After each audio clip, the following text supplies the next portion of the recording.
Baik, Assalamualaikum ya. Shalom, Om Swastiastu, Namo Buddhaya, salam kebajikan ya. Rekan-rekan media dan masyarakat ya, khususnya yang atensinya tinggi terhadap permasalahan ini. Jadi di sini saya harus disclaimer dulu nih Bang RH, Oke. bahwa September tahun lalu saya mendisclaimer di acara iNews, saya adalah peneliti independen. Sampai detik ini saya masih independen. Ya, memang kebetulan bahwa saya peneliti, beliau-beliau bertiga juga peneliti. Jadi kami sama dalam hal subjek sebagai peneliti. Mungkin ada yang bilang kenapa saya nggak ke seberang, karena di seberang kan rata-rata bukan peneliti, mereka rata-rata loyalis ya, seperti itu. Dan yang perlu saya klarifikasi juga bahwa di sini saya sebagai ahli ya, ahli yang berempiris, karena saya melakukan kerja-kerja praktek, mempraktekkan keterbukaan informasi publik. Jadi sebelumnya saya akan mengklarifikasi juga bahwa sebelum saya meneliti, saya harus pelajari dulu penelitian sebelumnya apa. Ternyata yang saya temukan penelitian terdekat saya adalah penelitian yang dilakukan oleh RRT. Sehingga penelitian mereka saya jadikan dasar untuk tolak titik nol saya untuk meneliti lebih lanjut, sekaligus mencari perbedaan-perbedaan. Satu yang saya lihat dari teman-teman RRT, bahwa mereka meneliti informasi dalam ijazah itu, bukan meneliti dokumen ijazah yang dimiliki Pak Jokowi. Karena memang ijazah itu tidak ada. Jadi saya juga saat itu berpikir kira-kira mereka bertiga ini penelitiannya jenis apa? Saya harus jenis apa? Tentunya kita nggak boleh overlapping atau saling tindih. Jadi saya waktu melihat ciri khas penelitian beliau-beliau ini bertiga ini adalah tipe jenis penelitian yang namanya explorer, eksploratif. Coba kebayang dulu peneliti semacam Magellan, ya semacam Mendes Pinto, Columbus. Mereka mengeksplorasi, tentunya namanya eksplorasi ini apa saja jadi bisa dipakai lah. Artinya belum terlalu banyak norma-norma yang diikuti, namanya juga explorer. Belum tahu juga di depan itu apa. Bahkan Columbus dia kira dia sampai di Asia, padahal dia ternyata di Amerika. Karena itulah tipikal jenis penelitian yang namanya explorer. Sementara saya, karena saya berbasis kebijakan publik, ilmu-ilmu S2, S3 sekjen publik, maka saya mengambil posisi jenis penelitian yang namanya explainer.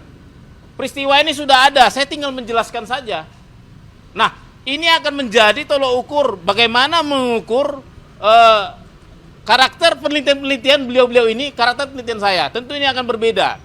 Explorer itu tidak butuh pembanding, namanya juga explorer. Kalau saya butuh, makanya saya selalu mencari pembanding-pembanding supaya penjelasan saya tidak berbeda dengan pembanding yang lain. Seperti itu. Dan setelah saya melakukan penelitian, saya pikir saya harus mencari, waktu itu memang harus diakui sebagai explorer, mereka ada kesulitan yaitu mendapatkan data yang namanya ijazah asli. Tentunya ini berkaitan dengan akses juga ya, mungkin akses publik saat itu tidak ada, dan karena saya menguasai yang namanya Undang-Undang Keterbukaan Informasi Publik, saya menguasai namanya Undang-Undang Pelayanan Publik, saya mengerti kalau memang ijazah aslinya tidak ada, saya bisa cari data yang resmi yang disebut namanya dokumen publik, yaitu dokumen pada saat beliau mendaftar menjadi pejabat publik. Lebih tepatnya lagi di KPUD Kota Solo, Lembaga Kearsipan Daerah Kota Solo, Lembaga Kearsipan Provinsi DKI, KPUD DKI Jakarta, KPU RI, dan ANRI. Makanya saya mencari ini semua ke 8 lembaga ya, termasuk Setnek ya. Sehingga akhirnya ya saya menemukannya yang seperti diceritakan Bang RH tadi, bahwa KPU akhirnya menyerahkan, ceritanya menyerahkan informasi ke saya waktu itu sekitar bulan September ya, dalam posisi disembunyikan 9 item. Namun saat itu kalau teman-teman menyimak pembicaraan saya, begitu saya buka ini, langsung saya bilang saat itu bahwa ijazah ini, salinan ijazah yang saya terima meskipun 9 item disembunyikan itu sudah identik dengan sampling yang diuji oleh RRT. Boleh dicatat itu. Saya sudah uji itu. Saya ulang lagi ya. Pada saat saya mendapat salinan yang tersembunyi 9 item dari KPU bulan September lalu, tahun lalu, saya sudah menyatakan di media bahwa ini sudah identik dengan sampling yang diuji oleh RRT, yaitu sampling yang diupload oleh Bung Dian Sandi. Nah, tinggal masalah keyakinan ini sama ini menjadi identik itu, saya harus membuktikan lagi. Bukakan 9 item itu. Kenapa? Di situ ada informasi yang unik ya sifatnya, seperti tanda tangan. Makanya saya putuskan, saya banding. Naik ke KIP, meminta 9 item ini dibukakan. Dan ternyata, puji Tuhan, alhamdulillah ya, dibukakan. Dan mungkin mau saya tunjukkan? Ya, boleh. Boleh, siap. Nanti saya bacakan pernyataan Rosuryo mengenai 2 dokumen itu ya, yang tidak dibuka lagi, yang sudah tidak ditutup lagi. Silakan.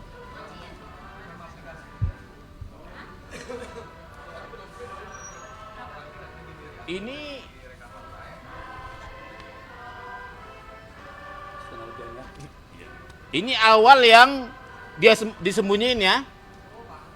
Nah, di sini saat itu saya sudah putuskan, saya bilang bahwa ini mirip, sangat mirip dengan sampling yang diuji oleh RRT yang tertuang di bukunya yang namanya Jokowi White Paper ya.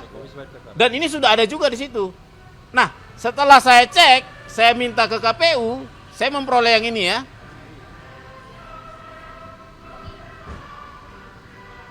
Boleh dilihat ya.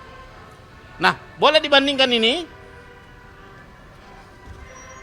Nah, mungkin ya, kasih dulu. Nah, ini ya. Posisi terbuka dan tertutup. Oh gitu. Oh ya, bagian sana. Dah?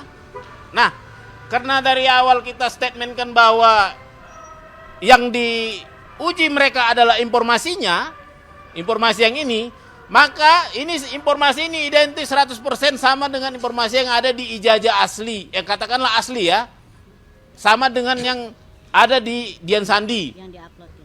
Artinya semua informasi yang ada di sini, iya, semua informasi yang ada di sini sah untuk diteliti. Karena apa? Keputusan KIP menyebutkan informasi yang ini adalah terbuka. Catat bahwa putusan KIP menyatakan informasinya yang terbuka untuk umum ya. Memang bukan ijazah asli itu tetap di beliau. Tapi informasinya ini bersifat publik. Informasi itu apa? Ya jenis huruf semua yang ada di sini. Tulisan, gambar, seperti itu ya. Nah, yang 2019 juga sama. Jadi 2019 juga sama. Artinya saya menyatakan berani menyatakan bahwa sampling yang diuji oleh RRT itu sama dengan yang diupload Pak Dian Sandi, sama juga yang dengan aslinya yang diakui oleh kawan-kawan Bang Andi Aswan tadi juga mengakui bahwa ini sama. Kami kebetulan di TV One ya, langsung head to head membandingkan ini dengan yang diakui Bang Andi itu adalah scan asli, seperti itu. Tentunya kita nggak menuduh beliau berbohong dalam hal ini. Kita anggaplah itu asumsinya bahwa itu benar, seperti itu. Jadi harapan saya nanti saya kan diundang di sini sebagai ahli ya. Nanti saya akan terangkan bagaimana sebenarnya posisi informasi yang diteliti oleh RRT. Apakah boleh diteliti, siapa saja yang boleh meneliti informasi ini, itu juga kan menjadi pertanyaan. Saya sudah lama jadi peneliti ya, bahkan tulisan saya bisa dicek di jurnal-jurnal internasional. Saya juga punya buku setebal mempublikasikan penelitian saya di buku. Artinya gini, dari sejak dulu saya tidak pernah meneliti itu ada yang meminta sertifikat macam segala. Karena peneliti itu bukanlah profesi, bukanlah yang harus mengikuti BNSP, Badan Nasional Sertifikasi Profesi. Peneliti itu keahlian, bukan profesi. Ya, keahlian itu didapat dari mana? Saya dapat dari pendidikan saya, akademik saya. Saya itu selama menjadi S3 doktor, saya rasa sudah hampir 40 SKS mengikuti mata kuliah penelitian ilmiah.